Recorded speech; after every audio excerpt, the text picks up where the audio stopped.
Ok, donc, harebe yata Monsieur Cissé. Non. Assalamu alaikum. Mi salmini ko ari do kon fop. Salmina manda fop, salmina jarga on, fop. Salmina population commune Sinthiankundara fop. Salmina autorité ji din woni délégation maire on. Salmina aussi délégation marraine on. Salmina étudiant ji wondi do din fop. Salmina kadi zone ji wondi do din fop. Voilà, donc weltare comme no wi don ni menen kadi si me ari ka commune ga me jabborama ni me holorama ni haray dum ko weltare beyda men tan courage kadi si me yehi men burta wakilade parce que haray me woni me andi ka me woni ton wakilare amen de si me artiga dum haray no wondi e nafa donc hande temmo me watta on non ko temmo anduda no jogi importance parce que ko fi ladde ndeng fi soppugol ladde ndeng donc ene foy de andi hande c'est vrai ko commune jogi den mais ko commune rurale. Pourquoi une commune rurale? C'est parce que kala ko watten do kala activité mo wattenga pratiquement ko activité rurale. Donc nafa ka wonde hebude ka ladde den presque kala économie on ko wonde hebude nafa e mum fof ka ladde woni iwde ko do wadi sen topitaaki de ladde haray vraiment e nata woni e cadele ko do wadi ha me miji mais ni vraiment menen andi population no andi tigi kono non hadata si me yehi kadi menen kadi me andinama si me artiga men burtay andinde yimbe. Voilà, donc thème on non ko menen dido watta mo présenter. Donc déjà min on ko Ali Cissé wetemi donc mi professeur mais en même temps étudiant. Donc mi wada servir Dakar mais ko kumboji ma do mi jeya. Goto on ko Amadou Balde on kadi ko étudiant ka commune do o jeya. Donc Parfois il faut être face à la caméra. Voilà. Donc pour présentation thème Amadou Balde wada mo présenter en français e dengal Toubako mais inshallah min mami arto hen e dengal pular. Donc présentation mais wada dum e français dans un premier temps on tuma mimmi arta hen e pular pour fo burta famude inshallah. Donc comme no mi wini ladde ndeng fono andi hande si a borni ke cionciol ma hande singol tuni a uppayngol borintoda hande hay moto ma si tuni a lotaymo waddoda auto ma si tuni a lotaymo waddoda. Alors ladde nde anduda non den no jogani en nafa nde hande si woni en toppitaaki nde andi haray cadele no wodi. Donc do wadi ha men ni vraiment mais ara mais yewda yimbe be e fi on temno dum no haray ko meden fuddade inshallah mi okka parole on mon jeune frère étudiant Amadou Balde o haala dum e Toubakore mais inshallah comme no wini ni mami rewte e pular si Allah jabi dum no haray meden salmina maire galle bari dum e wonde délégation makko haali c'est parce que tout simplement salam ame e makko yonata meden yide ko be woni wadande étudiant ji din meden salmina aussi Ousmane Ba salmina dal kala be anduda no wakilani étudiant ji vraiment meden jaara population commune on fof meden yide wakilare monde haray ko men troto on temps vraiment ko beydugol wallugol men beyda wallugol étudiant ji din inshallah. Donc goto fof kala manda no jogi étudiant yo burto wakilade walla on tigon. Donc délégation monsieur le maire ko ben jotti o waktu donc ko weltare mawnde eminen étudiant ji woni ICS ko fedde rendinde élève ji e étudiant ji jeyaadi e nder commune mo Sinthiankundara. Donc min pellinno non hikka wadde activité à la base parce que ko dum obligation e amen non simplement mairie o collectivité locale o e hono wiyete autorité ji di fof am mbada men accompagner et par rapport commune ngoni e wadde ko donc ko dum woni obligation minenne min mbawa artude e nder do min jibina do min jiwa Dakar ton to place ji amen baddi confort min ngara do min mbada sensibiliser parce que ni tan min mbawi wadde pour min tawtore e hono wiyete hono développement mo commune bo Sinthiankundara ko do min jeya kadi so Sinthiankundara bamtima ko minen bamti donc forcément ko mamin tawa e bamtobe Sinthiankundara hikka non min mbadi choisir thème hono impact de la déforestation c'est a wi dum non e pular dum woni cadele coppugol ladde. Donc min mbi mamin mbad animer débat o do dum non ko monsieur Cissé c'est un professeur à Dakar ko kanko e Amadou Balde étudiant ko kambe mbadanta en hono wiyete animé débat o conférence o mais avant ɓe puɗɗade en tottat tan nde wonno koɗo kay ko ma wiye bisimilla en tottat jarga manda douane o bisno en so ɗum pari gokken kadi hono imam o on kadi o waɗana en duwaw par ce que ala ko marsata fof so duwaw tawaka donc ko ɗum mbinomi mi wiya on bisimilla avant en tokkude hono wiyete conférencier ji meɗen ɗi totten taw jarga o totta en yamirore ay kadi imam o totta en hen duwaw beela ko mbatten ɗo ko ina wawa ɓamtude jiyen hen kadi nafoore muɗum quoi merci beaucoup assalamu aleykum mi salmini onon sukaɓe mo commune Sinthiang Koundara mi wi on bisimilla e nder saare wiyetende Darussalam Manda min hay hunde ko wawmi on haalande ɗo sona mi wi on bisimilla kadi meɗen welti moƴƴa bon arino e wattu jamanu menen duuɓo amen koye heewani kono wattu no men yarata wattu ka yarton ɗo menen meɗen manitino lettere sa windanama ɗo lettere français ko ma ara ka poste douane ɗo douane ɓe jangganama sana ɗum a heɓata janggo e nder commune Sinthiang Koundara commune Sinthiang Koundara ko atti wonde ɗo fonctionnaire e mande amen ko Boy Ba Konté si hande Allah waɗi mi yii hande wano ɓeɗo sukaɓe fof wiyama ko jeeyaɓe e commune Sinthiang Koundara min ɗum haray ko weltare mawde wonaninmi e yiyande an ɗum ɗo e oɗo commune mi andinay on tan e dow ko wiyami on bisimilla kon haray miɗo andina menen jinnaɓe janggoɓe yoɓen wakkilo men ɓeydo men tinno men nangana sukaɓe ha ɓe wawa jangude mi andina kadi menen jinnaɓe sukaɓe leydi ndi wawata immade tanka ndi ala anduɓe saare nde wawata commune wawata wadde développé ɓe ala anduɓe saare wawata wadde développé ala anduɓe ɗum noon mi andini menen jinnaɓe sukaɓe yo men tinno min wakkilo fodde amen nden sukaɓe kadi ɓe wakkilo ɓe muñño ɓe anda commune Sinthiang Koundara miɗo wawi wiide e nder gandal Sénégal ngal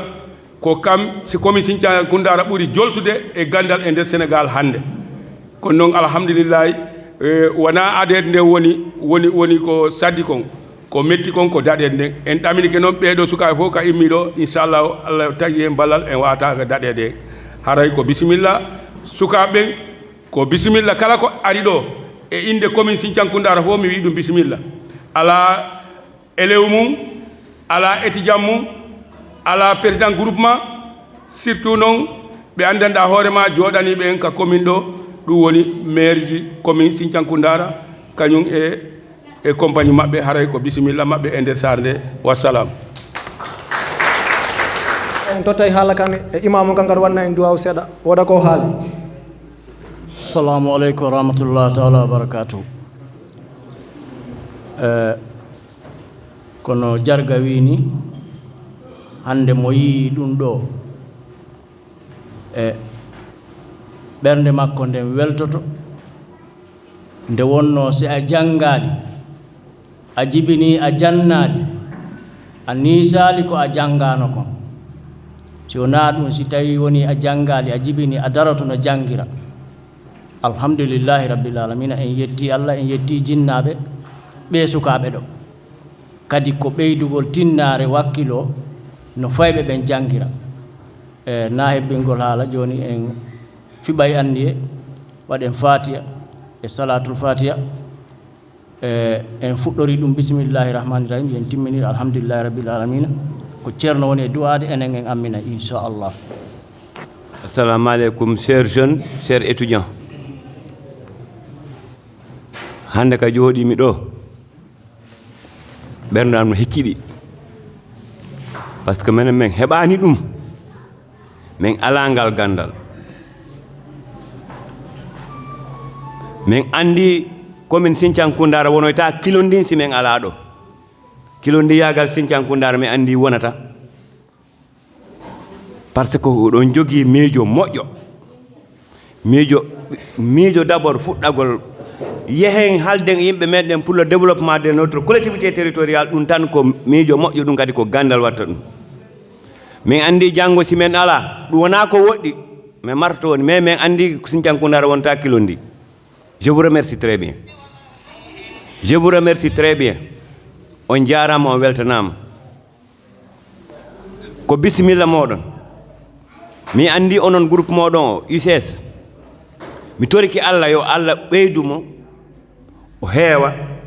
o heɓa ɓamtare o heɓa doole no gollira e nder Sinthiankoundara e nder région Kolda par ce que gommijo jogi ɗon yo Allah okku on ɗen pehe vraiment je suis très content parce que mi yiɗo sukaɓe heewɓe ɓe anduɗa si école udditi mi yiyataɓe même dans les villages là mi yiyataɓe mais mi andi ndekete la commune de Sinthiankoundara hande fait partie parmi les meilleures communes miɗo wawi ɗum mantade parce que une centaine et quelques d'étudiants ɗum vraiment ça ɗum no weli men mi andi Sinthiankoundara wonta kilondi inchallah ko Sinthiankoundara fokkit ɗo ko min andi yaha yeeso meɗen weltani on o temmo on ɗon mo waɗɗon ɗo on tem o ko tem moƴƴo on ko tem pour le développement de votre collectivité territoriale yo Allah wallu on ko haalton ɗo kon eko jannoton ɗo yimɓe ɓe min tori Allah yo ɗum yaaju e naata e nder commune he e kadi mi hunde wotere kadi mi haalanta on en tant qu'étudiant mi wonami docteur wonami nani kono je suis autorité locale miɗo yiɗi on thème ɗon si on gaynimo haalon thème un peu là sur le coronavirus pour ha yimɓe ɓe wawa renade par ce que corona o ardi en grande allure e nder Sénégal waɗonɓe pour so waɗi sensibiliser yimɓe ɓe pour si ɓe yahoyi ɓe kamɓe kadi ɓe waɗa véhiculer sensibilisation pour au moins harama taw Allah no wawi en ɗumannade sen waɗi les mesures barrières ɗum miɗo tori on natti noon ɗum e temmoɗo on temmoɗo on noon on jarama muɗum te kadi ko on ɗo wiide collectivité locale on jarama minen ɓuuri on jarnude minen ɓuuri on jarnude on jarama min weltani ko tem mo adduɗon ɗo ko thème par ce que on haali déjà pour l'environnement enen en ala hande usine en ala daratina nde ladde ko nde ladde rek wawata en okkude hunde si nde kadi ladde en wedditike ha nde kadi yeehi awa hara on tuma en wona e poche vide mais wari on yii ɗum o andi ɗum ma waɗon sensibilisé miñiraɓe moɗon babiraɓe moɗon neniraɓe moɗon pour ha nde ladde o usine meɗen wawa daɗude haray vraiment meɗen weltani on ɗum très bien pour ne pas mi juutaboyi tellement ko miɗo welti je ne peux même pas mi anda des mots honno mo watta utilisé pour ha mi haala ha fa gayno ha faamomi jam mi weltani kon tan mi toriki Allah ɗum ɗo en fuɗɗori bisimillahi rahmani rahim mi gayntoɗen alhamdulillahi rabbil alamina mi torike Allah onon wonɓe ɗo ɓen fof onon wonɗo ɓe fof wonoye Allah waɗu on les futurs responsables de ce pays mi torike ɗum Allah yo Allah waɗu on les futurs responsables de ce pays les futurs responsables de cette collectivité territoriale Allah waɗu on ɗum par ce que ko miijo moƴƴo jogi ɗon miijo pour développement collectivité territoriale on ko miijo moƴƴo jogi yo Allah wawnu on noon ngo miijo moɗon ɗi miijoji moɗon ɗi on ɗon addude e nder collectivité territoriale o Allah wallu on ɗi wawa wadde véhiculé e nder commune o ha heɓon sago moɗon minen mi heɓa sago amen ɗum meɗen weltani on ɗum très bien on jarama mi weltike bon notre marem madame Ba a Vélingara on kadi arimo ko dambugal ɗo haray chargé de l'organisation Atawulay faut aller accueillir la dame donc assalamu aleykum yen julmo wuuri en tawama hikka en tawe ñagaro Allah waɗi on sukaɓe Allah waɗi on mawɓe malaɓe minen ari notagol e inde Fatmata Niane madame Ba au conseil teddungal moɗon minen ari notade inde makko himo falano arde tawede noon kono ko gantu waɗi ko gantu jaam noon wona gantu tana ko gantu jaam mbiɗo ardi ɗo e ɓiɗɗo makko debbo mbiɗo ardi ɗo e esrawo makko mbiɗo ardi ɗo e cukaɓe parti makko nanguɓe mo nene ko ɓen woni sengo andano ngo ɓe sengo a ñaama ngon ko suudu makko ndum mi ardi teddungal moɗon andiron noon nani min salmini on eyyi tawon looɓani bisimilla. Bonjour tout le monde. Voilà, merci monsieur le modérateur voilà, de m'avoir donné la parole. Donc je m'appelle Amadou Baldé, étudiant au département de géographie à l'université Cheikh Anta Diop de Dakar, également habitant à Saare Mamadou Ege. Je remercie également à la jeunesse de Manda de nous avoir réservé cet accueil si chaleureux. Donc à tous les membres de l'ICES de m'avoir choisi comme exposant de ce fameux thème dans le monde entier mais également dans notre commune. Donc sans autant plus tarder, on va directement passer à l'introduction. Donc la déforestation est une catastrophe pour la planète Terre. Elle touche surtout les forêts tropicales en Afrique ou en Asie. Plusieurs millions d'hectares se perdent chaque année et surtout à cause des activités humaines, c'est-à-dire les facteurs anthropiques en quelque sorte, les facteurs causés par l'homme. Donc en une trentaine d'années, 80% de la forêt originale, de la forêt mondiale a été abattue ou dégradée, dont les causes du déboisement sont l'exploitation forestière, la plantation des palmiers à huile, le développement des cultures, l'élevage, l'industrie, l'exploitation forestière entre autres. Ainsi, la question de déboisement fait d'énormes dégâts, d'où la nécessité des solutions à une amélioration du phénomène. Donc, après avoir terminé l'introduction, voilà, nous allons passer d'abord par la définition du concept. Qu'est-ce que la déforestation? La déforestation est un phénomène de réduction des surfaces des forêts. On appelle également déforestation lorsque des surfaces de forêt sont définitivement perdues ou à moins perdues sur le long terme au profit d'usages comme l'agriculture, l'urbanisation ou les activités minières. D'après la FAO, le terme s'applique lorsque le couvert forestier atteint une densité inférieure à 10 hectares. Ce phénomène est essentiellement d'origine anthropique et existe depuis la préhistoire. Il résulte de la pression démographique et aux besoins grandissants des populations en espace pour cultiver. Ok. Après avoir défini la déforestation, nous allons passer à la définition de l'impact. Que signifie impact? Donc, selon Roger Brunet, c'est un choc susceptible d'induire des effets en une chose quelconque. Ainsi défini, ce concept fait allusion à des difficultés rencontrées contribuant au déroulement anormal de mise en valeur des potentiels d'un milieu physique. Le mot impact vient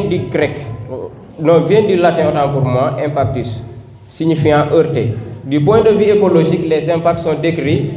comme des déviations de dynamique naturelle, d'évolution,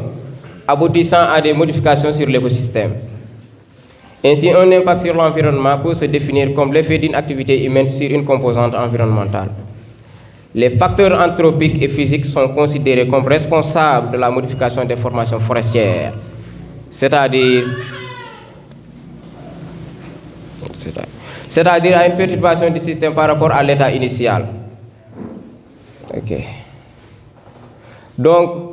après avoir passé à l'introduction et à la définition des différents concepts, d'abord nous allons passer à la présentation de notre commune. La commune de Sinthiang Koundara en général, sa position géographique. Donc, elle fait partie de la région de Kolda et du département de Vélingara. Il se situe au centre-sud-est du pays. Il est limité au nord et à l'est par la Gambie, au sud par les communes de Medina Gounass et de Bonkoto, à l'ouest par les communes de Nemataba et de Saré-Kolisale.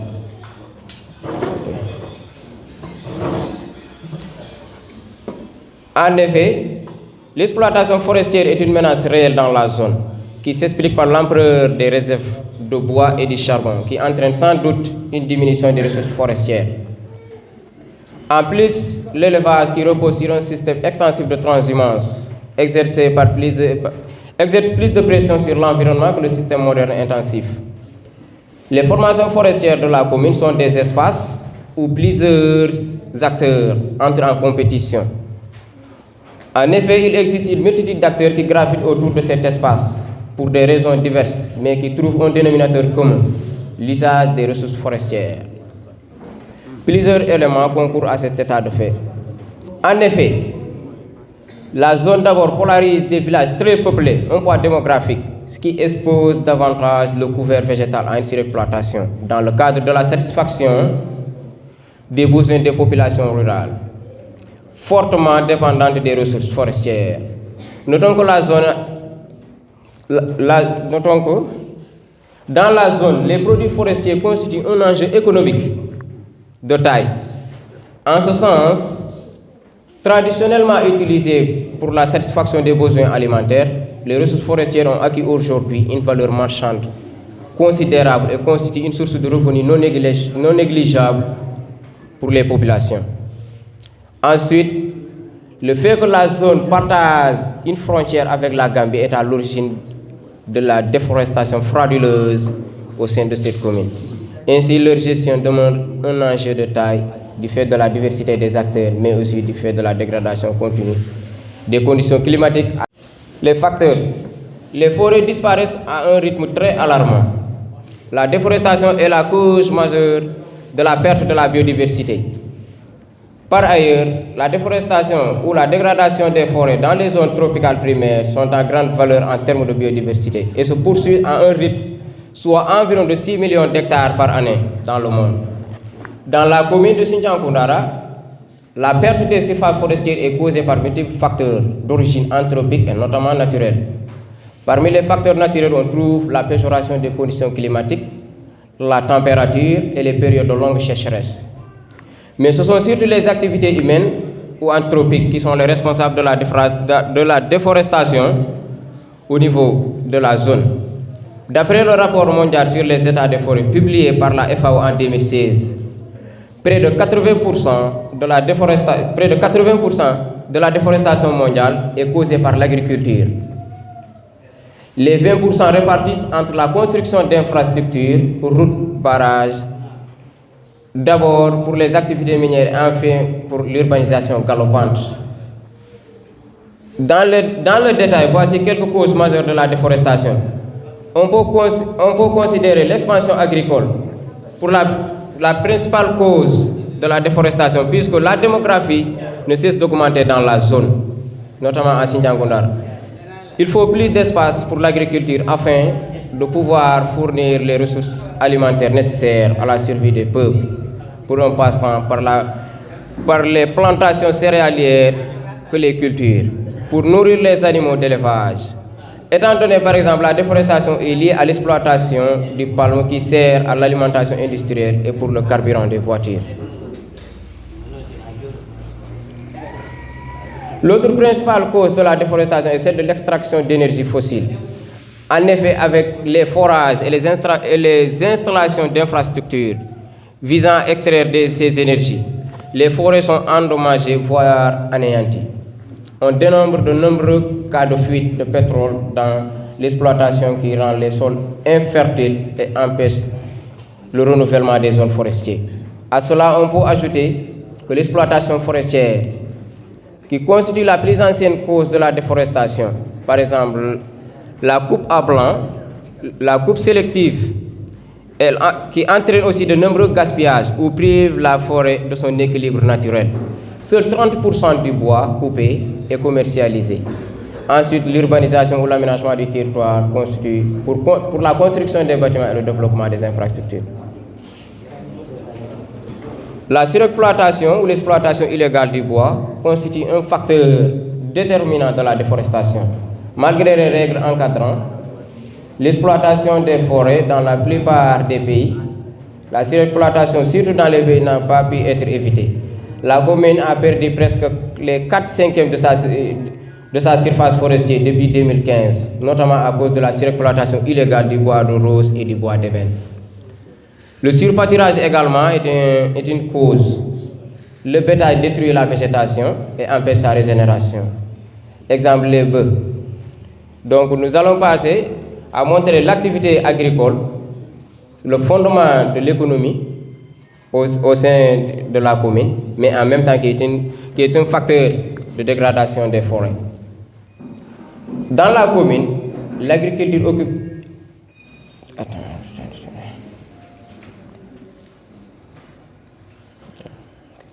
Dans la commune, l'agriculture occupe une part importante pour les populations, car on estime qu'elle utilise plus de 70% de la main-d'œuvre,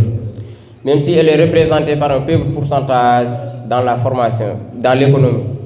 À l'instar de ce qui se passe, la commune est composée en grande partie d'agriculteurs. C'est la première activité de la zone qui nourrit l'ensemble de la population. D'ailleurs, même dans la région de Kolda qui regorge un potentiel agricole très important, cet état de fait lui confère la vocation de la région agricole au sein de large terme. Les caractéristiques générales de l'agriculture. Ces dernières font l'objet de plusieurs spéculations par les populations, constitue la première activité. Elle est de type pluvial et extensif. Les principales spéculations sont cultivées dans les champs de brousse, sur les plateaux et les vallées. C'est une activité qui est surtout de type traditionnel et se pratique à l'échelle de la famille. Le matériel utilisé par l'agriculture est toujours rudimentaire. Il est à la transaction animale dans la plupart des cas. C'est elle qui assure les principales ressources alimentaires et financières. Cultiver le mil, le sorgho, le maïs, le riz, les cultures vivrières, l'arachide, le coton et les cultures de rente. Lié entre l'agriculture et la dégradation du couvert végétal. Même si elle est la première activité qui fournit aux populations de ressources alimentaires et financières dans la commune, elle n'en demeure pas moins qu'elle reste un facteur de dégradation de l'environnement. En effet, le lien entre la croissance démographique et la dégradation du couvert végétal a été souligné par nombreux chercheurs, notamment par notre cher professeur M. Ali Cissé, qui l'avait soutenu dans son mémoire de recherche. La pression humaine se traduit principalement par des pratiques culturelles ou pastorales inadaptées. Pour le plan d'action environnemental, le PAER, notamment en 2007, cette pression se traduit en termes de défrichement abusif et de dégradation des sols. C'est ce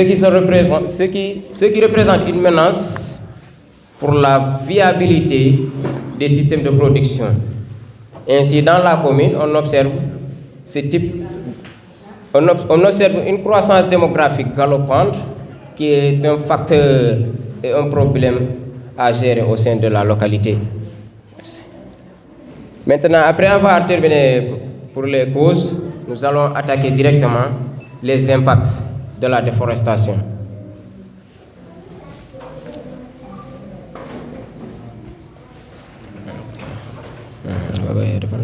Kilomètres carrés. Aujourd'hui, moins de la moitié subsiste chaque année. La déforestation fait disparaître quelques 13 millions d'hectares de forêt dans le monde entre 2000 et 2005. Ces pertes sont élevées à 7,5 millions d'hectares par an, soit équivalent à la Sierra Leone ou au Panama. Donc, ces forêts primaires, c'est-à-dire les moins anthropisées, sont dans la situation la plus critique, car au rythme de la déforestation cause énormément de dégâts, surtout dans les pays en Afrique. Donc, les impacts, donc il existe différents types d'impacts. L'impact peut être d'abord sur la stabilité des sols. Sur la stabilité des sols.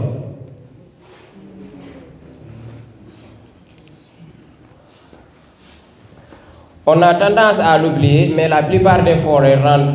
de grands services à l'homme. Grâce à leurs racines, elles servent à la conservation des sols, à la lutte contre les avalanches et les glissements de terrain, à la stabilisation des dunes, des sables et à la protection des zones du littoral. Se priver d'une forêt, c'est de se priver de tout ce qui est précieux de service. Le recul des forêts favorise un glissement de terrain, des coulées de boue. Le lessivage par les pluies n'est plus effréné par la végétation. La pluie emporte donc de l'humus et nuit à la roche-mère. Donc l'impact sur le climat global. Les grandes surfaces boisées sont des puits de carbone qui stockent le dioxyde de carbone, c'est-à-dire le CO2, et rafraîchissent l'air. Sous l'effet du soleil, l'eau absorbée par les arbres s'évapore, créant de la vapeur d'eau. Ainsi, des nuages se forment, engendrant de nouvelles précipitations. La déforestation vient interrompre ces processus et nuise l'atmosphère de cet effet rafraîchissant, créant ainsi un cercle vicieux qui accentue le changement climatique. les forêts sont des réservoirs de carbone. Elles emmagasinent 20 à 50 fois plus de CO2 que n'importe quel autre écosystème. En cas de destruction de ces forêts, le carbone est à nouveau libéré sous forme de gaz et à effet de serre, notamment les cas de défrichement par le feu. Ainsi, les quantités gigantesques de CO2 sont rejetées dans l'atmosphère. De ce fait, les arbres ne s'adaptent que très difficilement au changement climatique. De plus, ils sont fragilisés par les tempêtes et les périodes de sécheresse. Selon les estimations du groupe d'espèces intergouvernementales sur l'évolution du climat, le GIEC, 30% de toutes les espèces animales et végétales seraient menacées d'extinction si le changement climatique ne se réduit pas d'ici 2035.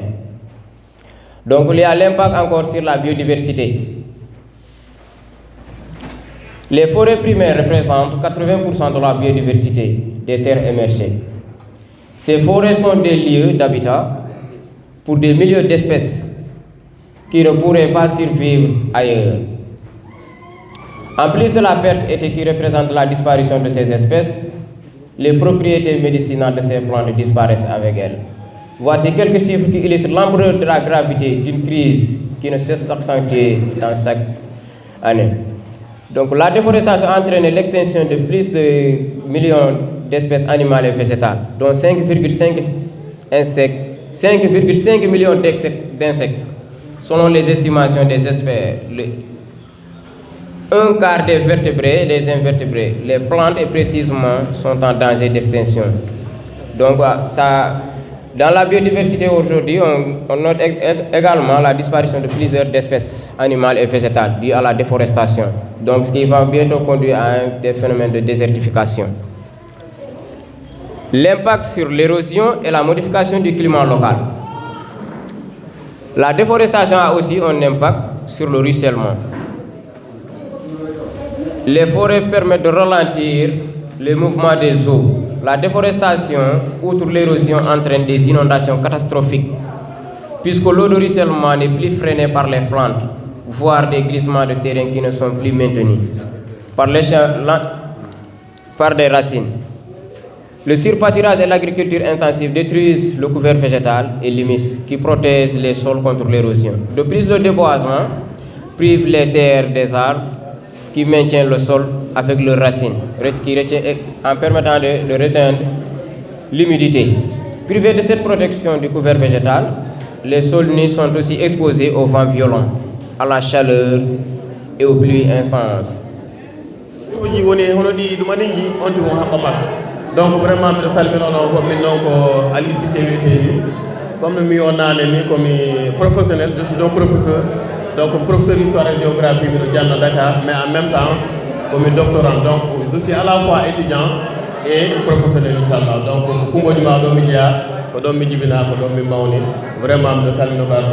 wassalam. Merci beaucoup.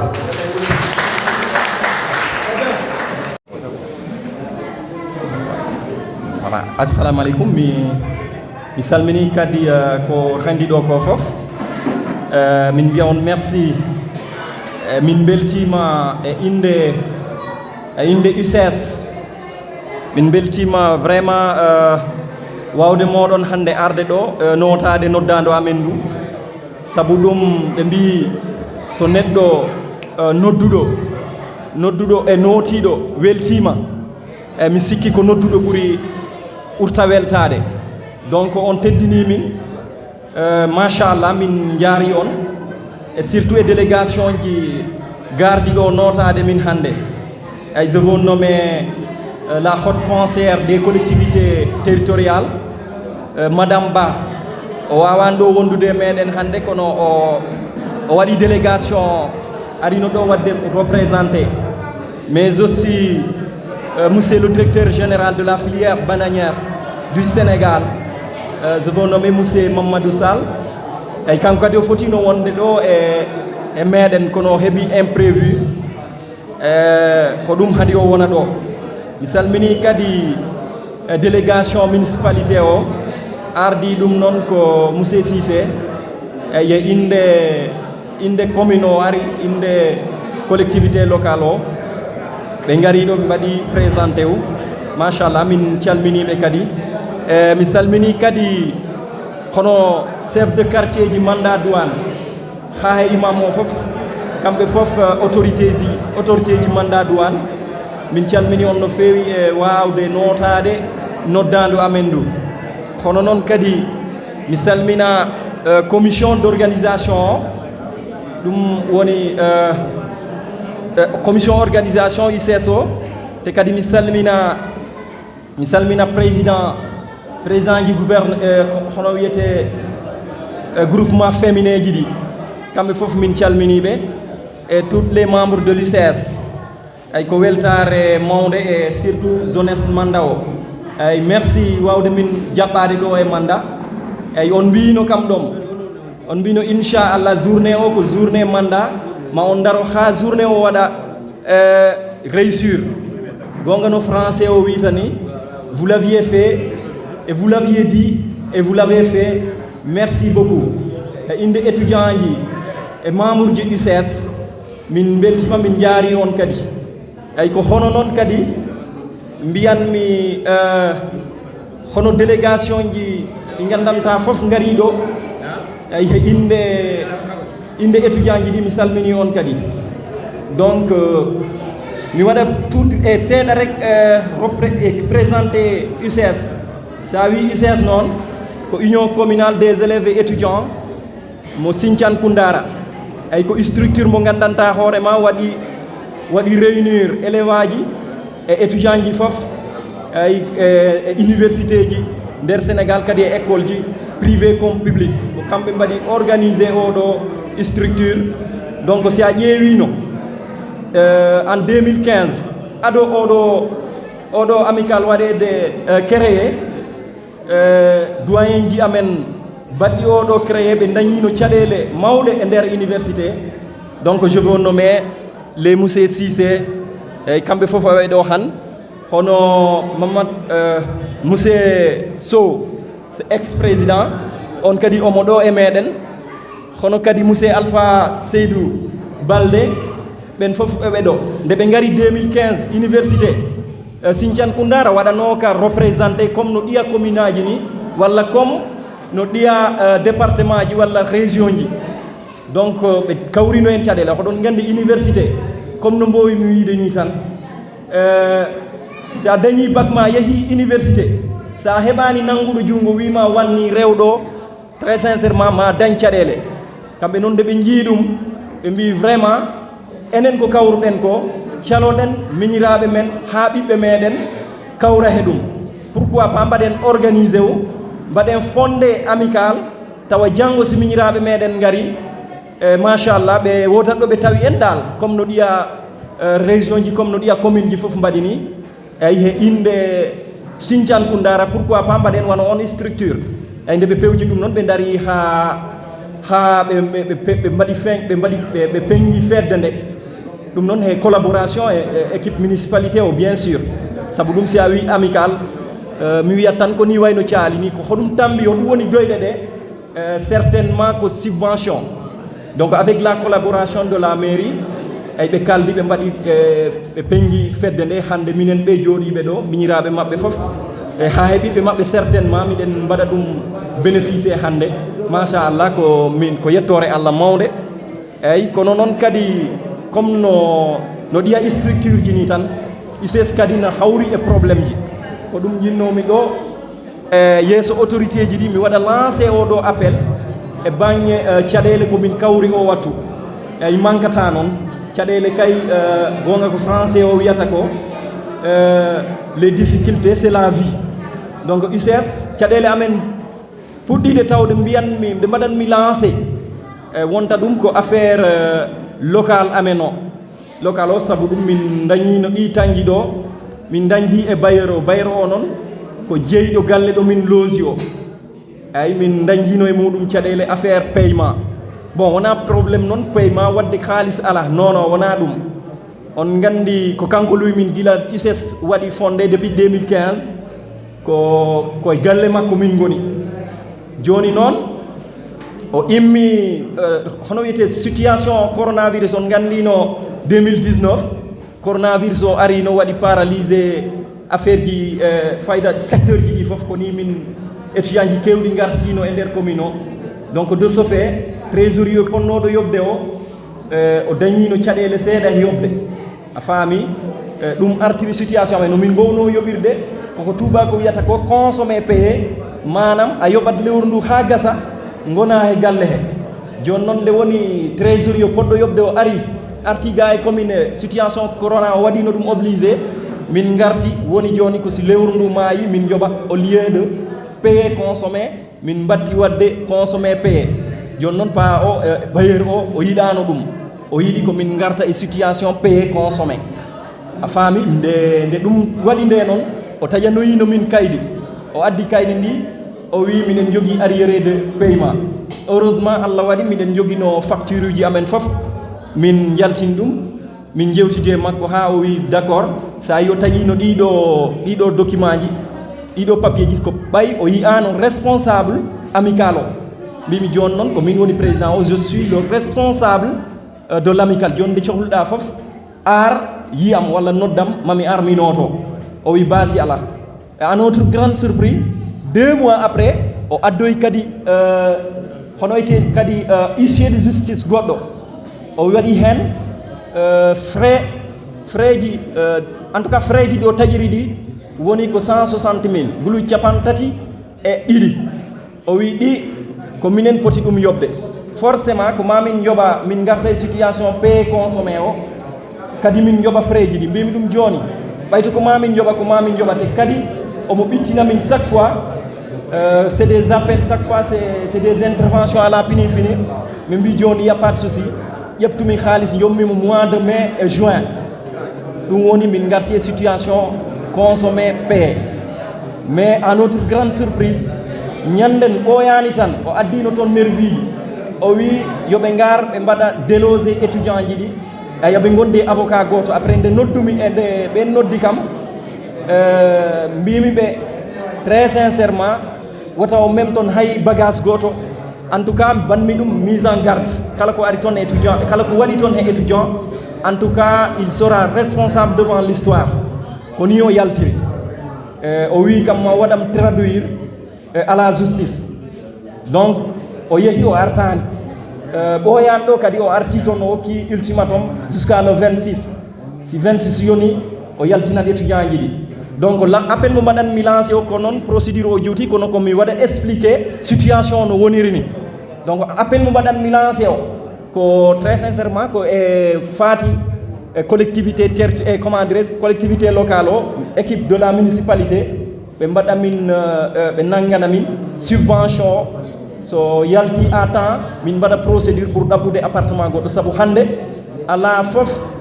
no min mbawi wadde procédure ɗaɓɓude appartement goɗɗo subvention o yaltani ko gongani gayenɗo bailleur o ala heɓa min lawol par ce que minen jogui fof minen jogui facture uji amen kono kadi minen komin janggoɓe miɗen cohli wadde concentré o e étude ji amen ɗi tawa wona ñande fof ñande arde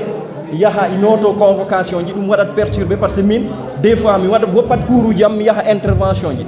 donc encore une fois mi waɗa lancé oɗo appel équipe de la délégation mairie o ɓe mbaɗa hono wiyete wallude min ɓe mbawa wallude min nde min keɓata subvention à temps min mbawa wadde lancé procédure ɗaɓɓude hono wiyete appartement goɗɗo donc ko ɗum woni toɓɓere premiére nde deuxiéme toɓɓere nde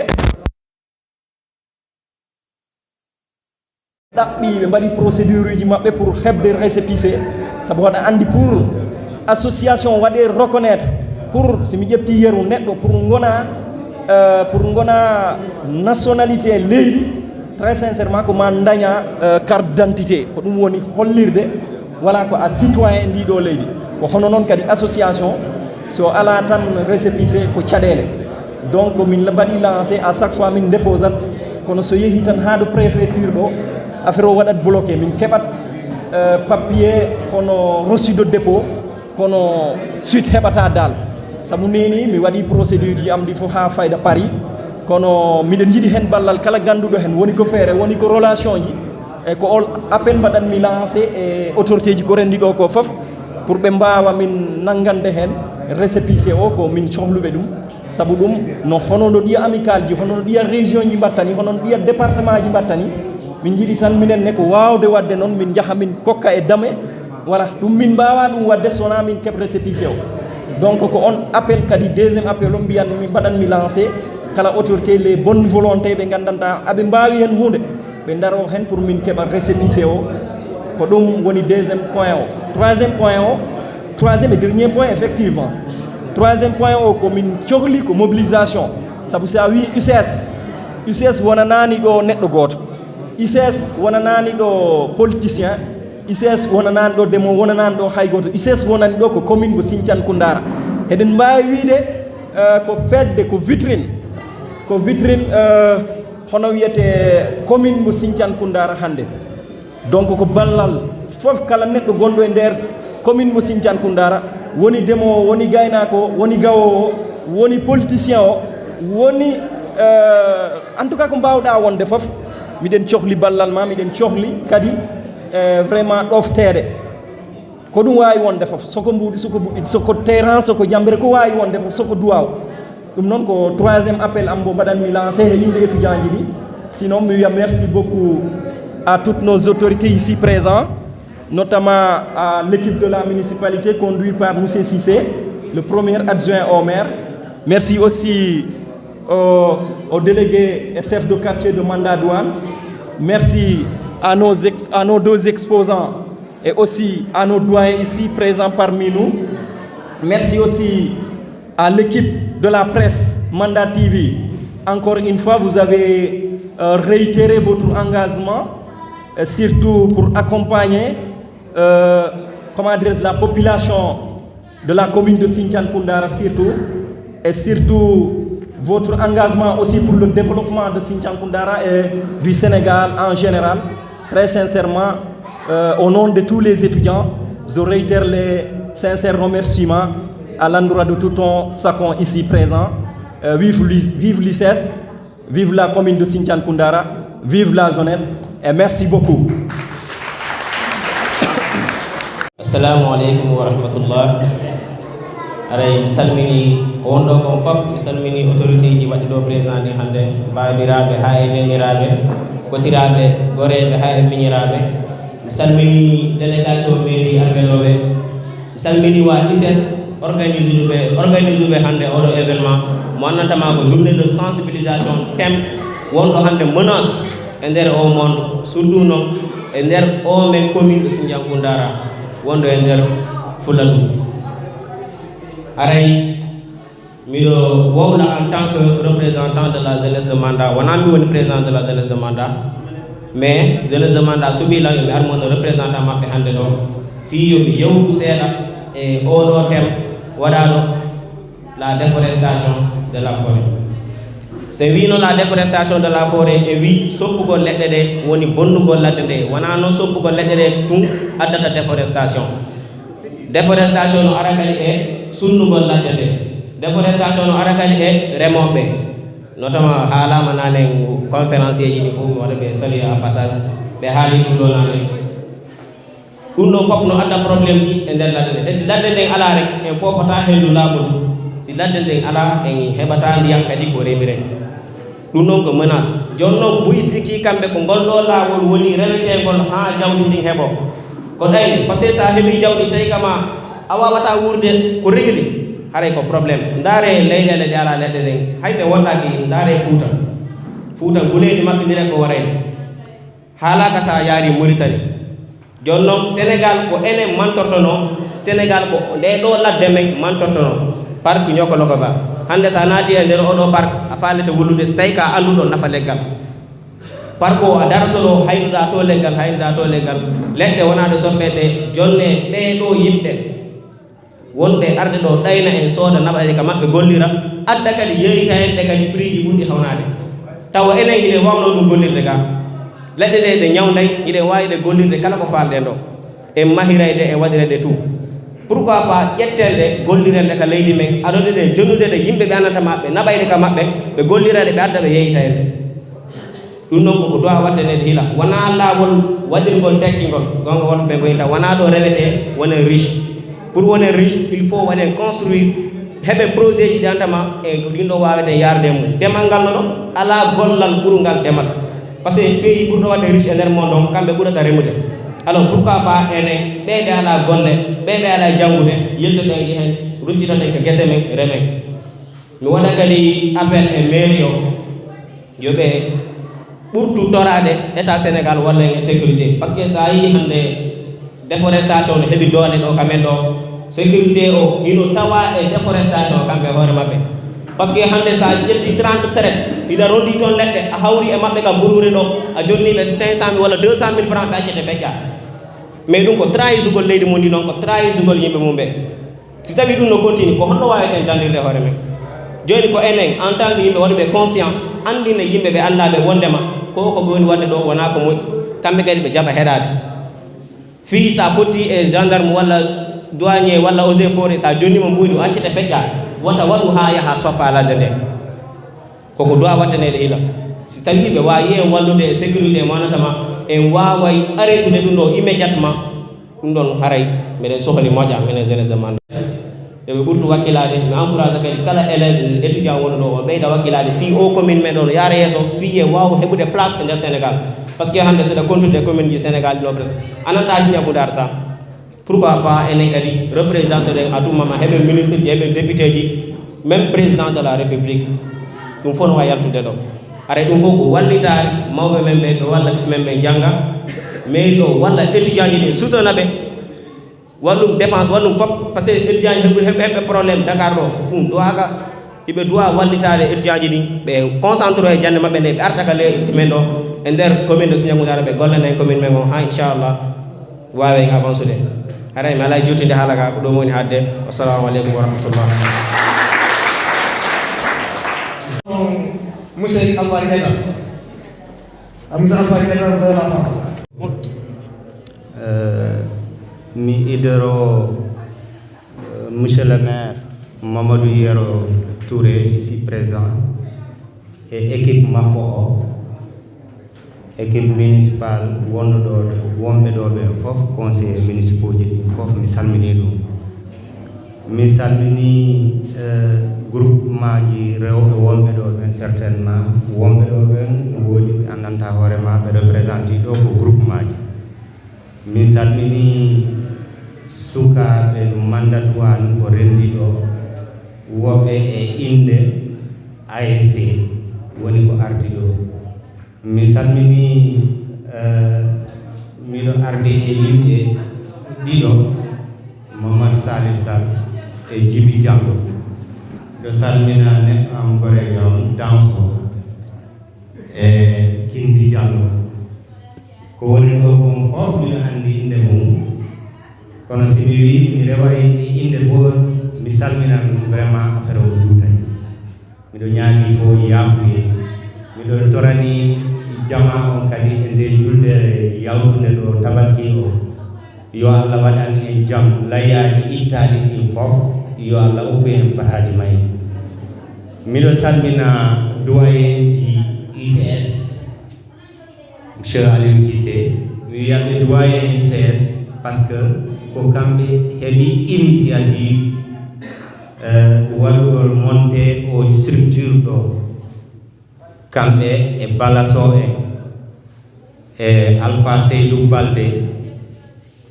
e hiɓe heewi mi wawata limtude ko ɓe jiti an yiiɗoɓe tan mi wawata limtude miɗo salmina monsieur Ousmane Ba aussi qui est un accompagnateur de l'UCS miɗo salminamo no feewi e activité et engagement mo jogui pour wallitade étudiant ɓe miɗo salmina tous les étudiants de la commune de Sinthiane miɗo waɗa on remercier et invitation mo waɗan ɗo miɗo jara hen moƴƴa miɗo wiya on tan message am o wona message juutowo o wiide on tan mi weltanike on parce que vous avez compris que ce que nous faisons ailleurs, ce que nous voyons se faire ailleurs, ce que nous faisons nous-mêmes ailleurs, c'est ce que nous faisons chez nous qui est important, c'est ce qui est rentable pour nous, et vous l'avez compris. et je vous en remercie. Ko yiyeten no waɗe dula ko alana en njeri moƴƴa ko waɗeten dula ko hors de notre commune alana en njeri moƴƴa kono koko waɗeten ko meɗen ɗo ko jogani en nafoore. Donc onon étudiant ɓe on faami ɗum mi weltanike on no feewi et on engagement meɗen andi à partir de vous déjà on peut lire des agents de développement en vous. Donc mi ala mo waɗowo on wadde remercier ha weltoɗon ɗi fonditeur sona le mot merci. Mi tawi ɗo thème portant sur l'environnement. Miɗo yiɗi kadi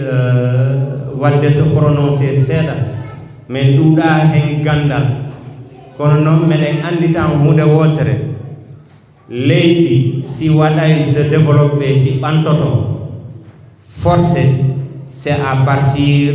des ressources humaines woni yimɓe jooɗiɓe e nder leydi ndi. Dula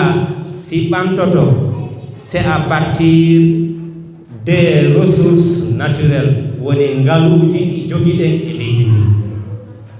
Dula si ɓantoto il faut boolen hen tammum ɗum woni expertise mo jogiɗen o.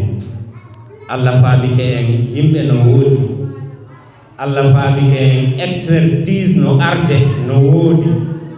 Allah faabike en kadi ressource naturelle ji ɗi no woodi. Surtout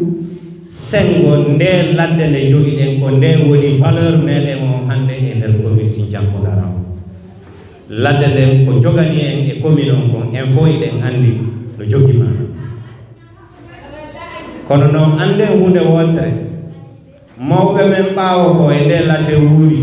ɓe yehi ɓe acciri e ladde nde. Enen kadi ko e nde ladde wuureten yehen accire sukaɓe men ɓe. Kono o wattu ɗo ka wonɗen ɗo no wayni wasi enen en gollitira e ladde nden sabu meɗen enen tan génération ji aroji ɓaawo ɗi hara heeɓi ka ɗuula eɗen torondiri. C'est vrai terroir be localité be si immoto si ɓantoto c'est à partir des ressources disponibles au niveau de la localité woni ladde nde waɗen exploité gollitiren ɗum wawa wondande e nafa. Kono noon kadi waɗen préservé ladde nden e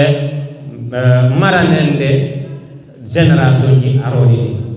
Kono ko exploitation ɗum woni ɗo. Il est très rare de voir eden wada mener des activités de reboisement.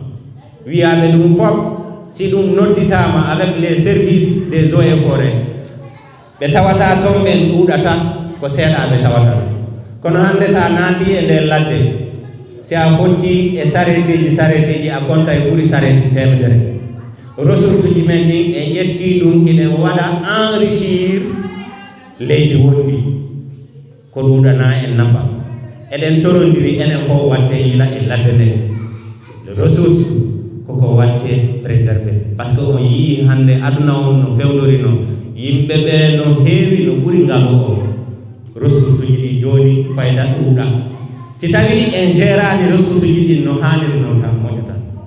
Donc ɗum mi jogino ko mi halanno mi weltori invitation mi weltori présence amon ɗo e présence kala ko woni ɗo équipe municipale wonɗo ɗo o doyen ji UCS wonɗi ɗo ɗi fof e étudiant ji wonɗi ɗo ɗi président ASC présidente groupement ji wonɗi ɗo Jarga Sare on partout et notable wonɗi ɗo conseil municipal ji fof mi salmini ɗum mi weltike on jarama.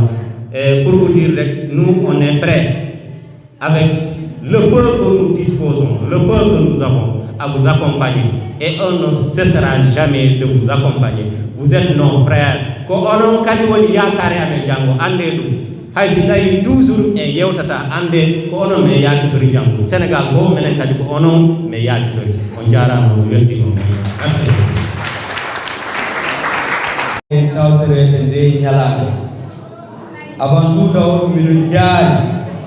maire commune mo Sinthiane Dara en l'occurrence Elhadji Galle Bari e kala ardoɗo min jaari kala invité woni mon ami mon frère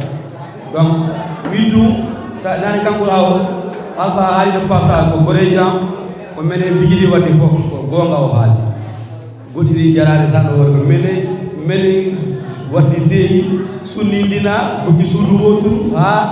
ko tiggugol serdi men ak ni alpha gal ɗum il a raison vraiment je le remercie mbiɗa jaari kadi kala woni ɗo délégation mo ardi o e délégation maire yewtour e mo ardi o e groupement ji rewɓe wonɓe ɗo ɓe et les jeunes kala no wiyata mandare kala e jeune wonɓe ɗo commune mo Siddiankundara a wawi wadde déplacement ma ari ɗo meɗen jaarima te surtout kadi meɗen jaari ASC réveil sa yi mi wi réveil no tawa ko watta des activités dans mandat wona réveil tan woni commune o mais ASC réveil on les félicite de passage si ɓe ɗo vraiment mi yiɗi ɓe towna juuɗe maɓɓe miɗen jaari réveil e kala ASC wonno ɗo donc sans plus tarder ko haalde kon haalama onon élève ɓe wiyoy élève par ce que sa wi élève ara ya wona étudiant a wata on étudiant a rewani élève mine jartaw les élèves à la bas âge ha wonɗo étudiant ko sens woni kaari heewi étudiant goɗɗo ɓuyno jangga hara yata étudiant ko sens watta ɗum goɗɗo wawi wonde hara il est le plus fort e niveau kara Allah okkatamo sens o ya wona étudiant mino jaari on noon heɓɓe sens woni étudiant le pourquoi mi haaɓi no jaari on heeɓi ko min heɓani minen wattude min janggata mi heewa duuɓi ko si a waɗi ɗo semdo hikka komin mo Siddiankunda alpha ɗumoni o wala wonde témoin ko ɓe ya soit ya boygel ma ya comoloku ma ya nokku o si waɗaya toon semde e nder komin mo Siddiankunda nde mi wawi wide ala saare nde ala école primaire ala hay sono woodi sa konti e nder commune o sikka no woodi ceye e joyi ɗi ala école haɗa tan batti woɓɓe waɗano kilométre ji waɗa weloji aɗa ya janggoya on heeɓi ko buyi heɓani meɗen jaari on kadi meɗen yetti Allah ko Allah hokki on sens ono minen mi batte mi yadda Welingara ko min tunge o Abdoulaye Keita Aliou Balde woni Welingara pour yaabon élève wona ɗon élève heɓa yiyamo Siddiankundara no yeehi Welingara ko ɓe waɗa sadaka yiya ɗum sakko bonga wiya heeɓi okkomo munnoga yimoni Allah waɗi waɗɗon kadi moyen ala pour heɓa donc ono waɗɓe ngo miijo yo woni hunde wottere ɗum woni mana no ɓe yiɗo ni ka de passage hunde ɓe ko ɓe tan waɗa waɓɓe créé hunde ma waɓɓe fonde hunde Aliou Cissé c'est ton frère on parent on miñirawo men kono mi yi ambition wattude ɓe fuɗɗoto affaire o miɗen jaarimo hanno ɓe yiɗ bala so ni kadi Siddiankundara jeeyaɓe fof tono frère ala ɗo enen ɗo fof ɗe gandodiri ko Siddiankundara en fof jeeɗen commune mo Siddiankundara tawi Siddiankundara ko sar nde mais commune o nde ngal ha Alpha Seydou ha hande aɗa oɗo dem komo nawde hande so nde woni mo nawde wiyama président ha Mamadou Guenaɓe to ɗo ɗum fof ko vraiment ko jaarugol équipe municipal o sa mi jaarugo équipe municipal woni école law pour iwa janggoya école ko probléme Allah waɗi noon joni classe ji no heewi a janggay te kadi mbeɗen jaari maire ko watta kon e nder étudiant ji min mino tallanta tan par ce que so wiyama étudiant no woodi étudiant ji heewɗi wona Dakar woni est ce que sey ko loppo ko on ɗon heɓude kon est ce que haray ko onon étudiant ji wonɓe Ziguinchor ɓe ma wonɓe suko Bambe ma suko Saint-Louis onon fof hawtoto ko heɓoton ko walla ko uniquement pour les étudiants de Dakar min ko ɗon mbino ɓaɗi haray mi anda quoi mi yiɗi famude ɗo rek si tawi woni est ce que vous êtes à même pied d'égalité ko heɓon loppo ko ɓu gagné donc wata won woɓɓe no heeɓi ils sont bien soulagés woɓɓe hara ils sont mis en rade ɗum min noon landade vraiment o yaafo ɗon haalan kan duuti te kadi mi welti tan par ce que on heeɓi ko wela heɓude jande nde moom sayi ɗo plus de centaine d'élèves étudiants on heeɓi ɗum vraiment no weeli minen tori kadi Allah no yo ɗum ɓeydi e commune o haɗa commune Siddiankundara no ɓuuri heewde étudiant ji e nder département absalam on jarama merci ko goonga e fenande yaadani on fota fanɗinde nde jonde mon ɗo ko adi fo taw mi inna on assalamu aleykum wa rahmatullahi taala wa barakatuh nde julɗe yawtude ɗo hikka e juuli e jan yo Allah tawne duuɓi heewɗi waɗi en sukaɓe waɗa en mawɓe malaɓe nafoɓe ndi leydi nafoɓe tundu ndu fof ha e nder Sénégal no diɗori min mi ƴetti parole ɗo miɗo haala kono mi haalani e inde min temps ko inde maire o mi haaltanin ɗo e inde onon étudiant ji wonɗi e nder commune Sinthiane Koundara ko onon waɗi invité municipal on yo ar tawtare o activité waɗɗo important mo wonɗon wadde ɗo manam o sensibilisation fi soppugol nde ladde ko nde woni bonde gon mi waɗa tan rappel seeɗa ko yawtuno nde ladde fuɗɗa soppede maire on noddi jargaji commune on fof jeunesse commune on fof e jargaji wonɗi ɓe ɓaarol hakkude men ɗo e Gambie kala saare nde annduɗa eɗen kerdi e nder frontiére Gambie on min noddi ɗum fof ka mairie ko pourtant ko andinde on vraiment mairie on no joguino anniye haɓagol fi koko nde ladde wona soppede sabuna en ala boutique aji ka yaheten heɓen hunde en ala magasin ji en ala hay hunde sina nde ladde ko ɗum yawti ko maire on waɗino commission ji ɗi annduɗa ko renoji ko nder ladde fi ko ladde nde wona soppede ko kono goɗɗo suka goɗɗo haariɗo naane hiɗen tawa e men tigi e wiyaɓe no halfina yo reenuɓe sabuna jaatiguiɓe soppoɓen kaka men woni ɗum noon si goto woni gayna ko temedere woni ko aynete ko etiɗa yo woday sakitiɓe hen donc ɗum holliri mairie on no wadde effort ji muɗum no wakkili hen fi tun o bone ɗo wata ar par ce que si ladde nde soppama tan wona fi ndungu ngu wona fi hendu moƴƴuru ko gurdam tagaɗo ko e ɗe leɗɗe woni hewɓe no wawi wonde andan ɗum mais onon surtout onon étudiant ji ɗi ɗiɗon andi ɗum donc c'est très important hande ko waɗɗon o sensibilisation no wawi sa minen komin waɗi sensibilisé kon parent ji men wonɗi ka nder caɗe ka galleji ɓen ɓe wasa famude mais onon ɓiɓɓe ɓe andanɗa hoore ma ko galleji toon ko onon wondi e maɓɓe on ari hande o jooɗike on explique o phénomène bonɗo wonɗo e nder commune on mataw ɗum no wawa heɓude changement par ce que ko ɓiɓɓe maɓɓe hande yii ɗum ko ɓiɓɓe maɓɓe hande jooɗi ɗo no yewtide e maɓɓe o bone peut être ɓe wawa e famude peut être men wawno haalde tan ɓe naɓe ɓe no haala politicien alors ko onon ɗo wona on politicien ji ko on acteur de développement ji menen ko ɗum men ñagani on yo taw hande kala yaltowɗo si wonani directeur yo kono wonoye ingénieur goɗɗum go wonano président de la république donc si tawi hande on yaltini o temmen andi ndekete janggo onon iɗon wawi jogade Sinthiane Koundara iɗon wawi jogade Sénégal sabu en ala ɓuuri nde ladde bon so ɗum yawti tan goɗɗo haaliɗo nanen e sengo logement mi andino tan miɗo jaara boy idinoɓe siñcude nde fedde marche ji ha nde fedde Sinthié hayso mo mi wonani étudiant mais idinoɓe toon ɓen ɓe andi mi jaariɓe sabuna komin gagni en 2014 2015 woni lettre mo ɓe nelduno ka mairie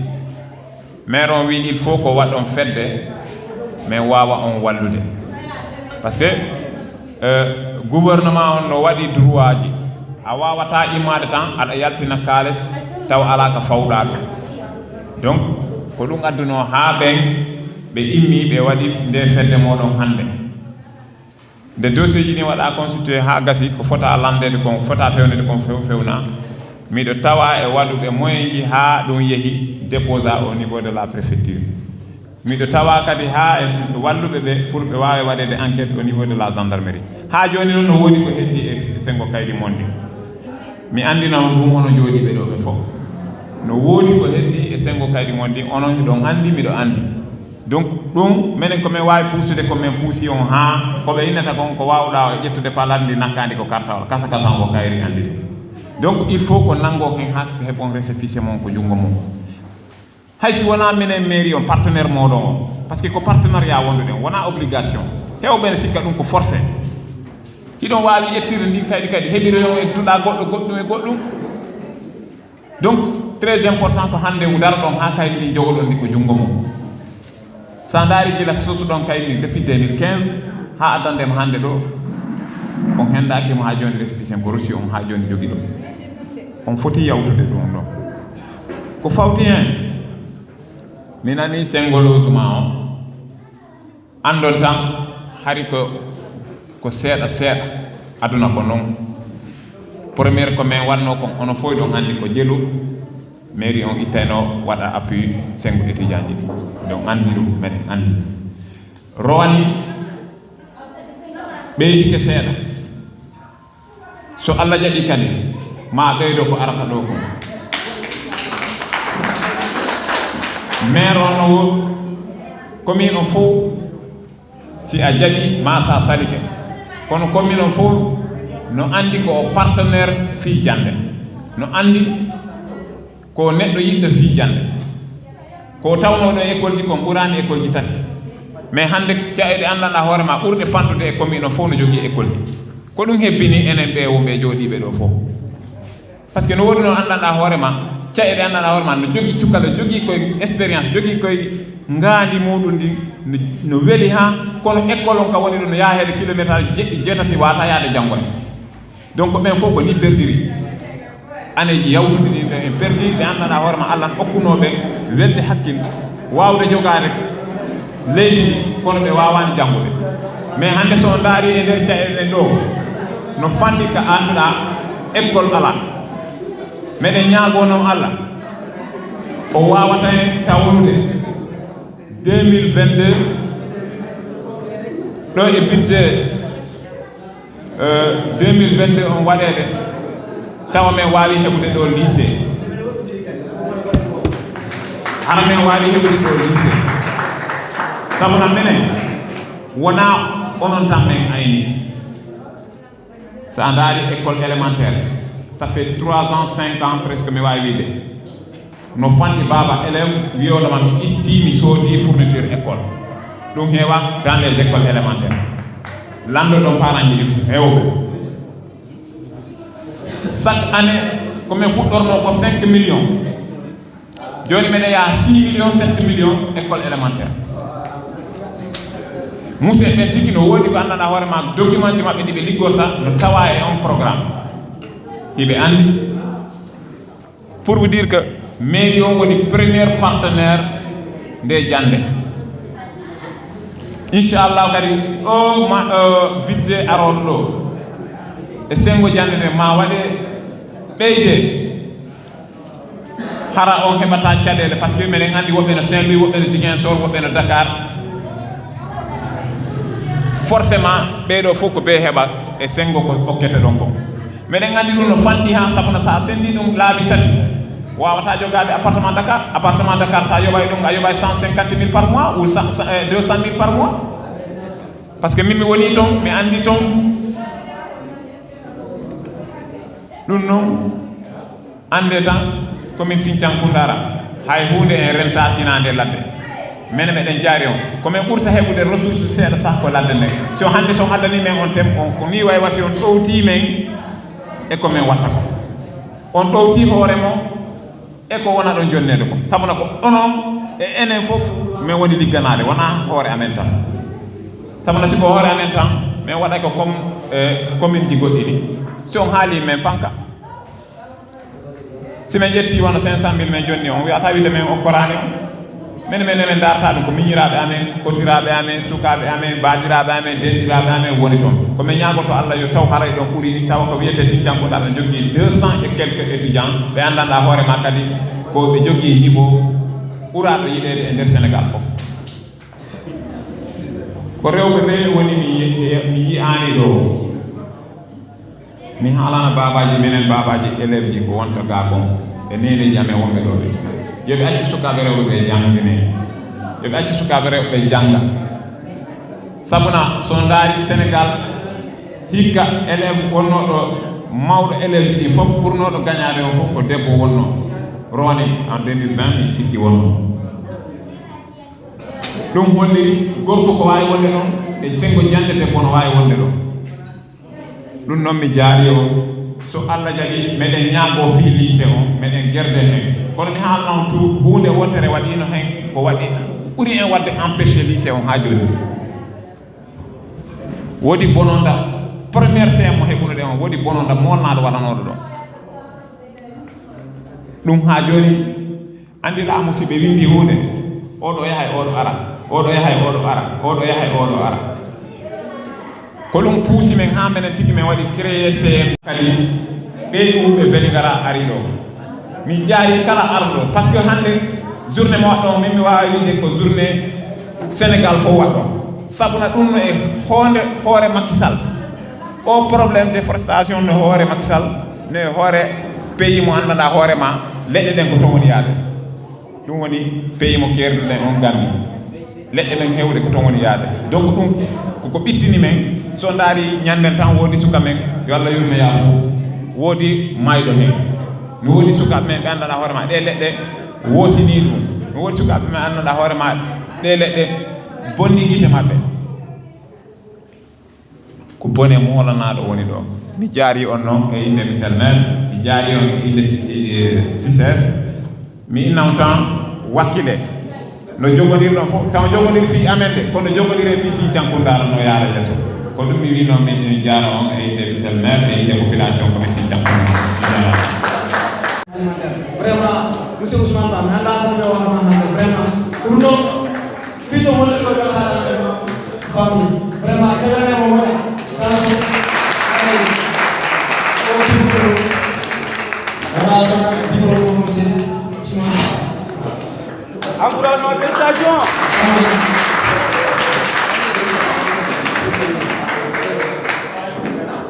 on vous encourage et on vous félicite. Merci de votre acte que vous menez pour la commune de Sinthiankundara. Merci.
salmini Manda TV parce que kala ko watte e nder commune Sinthiankundara hande Manda TV no tawa hen kamɓe ɓuuri hen mi wawi wiide onon ɓuuri hen humputude joni jama on ko honɗum woni yaade e nder commune Sinthiankundara honɗum woni yaade e nder département Vélingara mino innatama ene waɗa lancé un appel à l'endroit de tous les maires du département kala activité moɓe watta Manda TV est là dans la commune de Sinthiankundara. Ils sont prêts à vous accompagner dans toutes vos activités, dans toutes les manifestations que vous faites. Vraiment, mino inna on hiɓe ɗo ko sukaɓe men ko ɗo ɓe jeeya ko ɗo ɓe jibinaɓe mawni à part ɗum hande ñalande amen nden ɗo menen ko sukaɓe commune Sinthiankundara janggoɓe yeehi ɗo ha université ko kamɓe ari ɗo wadde félicité wawde kadi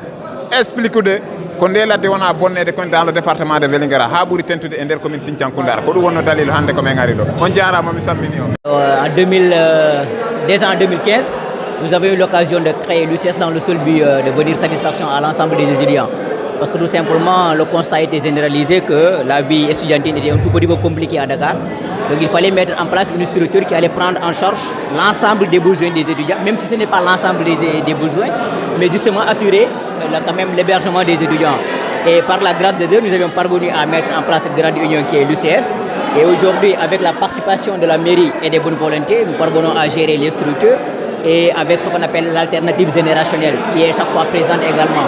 Et aujourd'hui, comme vous l'avez si bien vu ici aujourd'hui, on a jugé nécessaire de faire une sensibilisation contre la déforestation parce que tout simplement c'est un phénomène international d'abord, mais c'est un phénomène qui affecte à tort la commune de Sinthiankundara. Partout dans la commune aujourd'hui, la forêt est dévastée. Et le plus dangereux, c'est quoi? C'est une politique de développement des autres nations. Le bois est dégazé ici, vendu en Gambie, transporté vers la Chine pour servir les Chinois. Et donc aujourd'hui, nous sommes confrontés à ce qu'on appelle le réchauffement climatique. Il fait extrêmement chaud chez nous. La pluie est rare, alors que nous sommes des cultivateurs. Donc les conséquences vont être départagées un peu partout dans la commune, cause pour laquelle l'UCS s'est dit aujourd'hui, il est temps que nous appelions la communauté Sinthiankundaroise, c'est-à-dire la commune de Sinthiankundara en général, de venir assister à cette assemblée, de venir suivre les instructions, de venir débattre sur les questions de la destruction de la biodiversité, des écosystèmes, du biotope et de la biocénose, mais également de voir qu'est-ce qu'il faut être de mettre en place pour essayer de juguler ça, c'est-à-dire le reboisement. Ça, c'est un phénomène. Mais il ne faut pas se limiter au reboisement uniquement, il faut également arrêter le coupe abusif du bois. Parce que c'est ça le phénomène fatal, c'est ce qui est en train de détruire la communauté, c'est ce qui est en train de détruire nos forêts, c'est ce qui est en train de détruire notre environnement. Et notre environnement, c'est notre existence, c'est notre vie. Si nous la détruisons, nous sommes fautifs. Merci. Présentez-vous s'il vous plaît. Alors c'est Mamoudou Saliousso, je suis professeur d'histoire et de géographie, doctorant à l'université Cheikh Anta Diop et membre de l'UCS. Merci Bass. Vraiment salmina équipe on go quoi parce que mene yagolle de on wadde de. Voilà, on a événement ko woyi quoi parce que mene chaque année me wada organiser événement. Bon ɗiya duuɓi yawtude ko Sinthiankundara e Kumbojuma e hikka noon mi waɗi manda ko arta kadi ko village goɗɗo ɓe darta quoi par ce que min faala jinnude commune on fof mi waɗa sensibilisé donc hitande fof ɓe daara thème mo annduɗa no ɓuuri wonde on thème d' actualité dans la commune mi ara mi yewta fimum donc min daari hikka vraiment ɗum fof duuɓi yawtude ko ngol soppugol ladde ko ɗum ɓuuri ɓittinde yimɓe ɓen donc ko wiyete déforestation kon quoi donc comme no Kiri en comme no Otimba surtout par ce que ɗen jogui pays mo annduɗa ko on pays frontalier la Gambie donc yimɓe no aran soppa leɗɗe ɗen no naɓa toon tan alors que commune on no sohli ɗen leɗɗe commune on no sohli ladde nde commune on no sohli ladde nde toppite donc minen so tawi woni meɗen Dakar miɗen yiya hono ɗum komi wawata wadde rek komi ara mi waɗa sensibilisé yimɓen quoi donc ɗum addi men vraiment onon kadi mi weltano population on miɗen ɓuuri noon sikkude yimɓe nani ko min wi kon par ce que déforestation mom no mema ladde nde mais après ko population o memata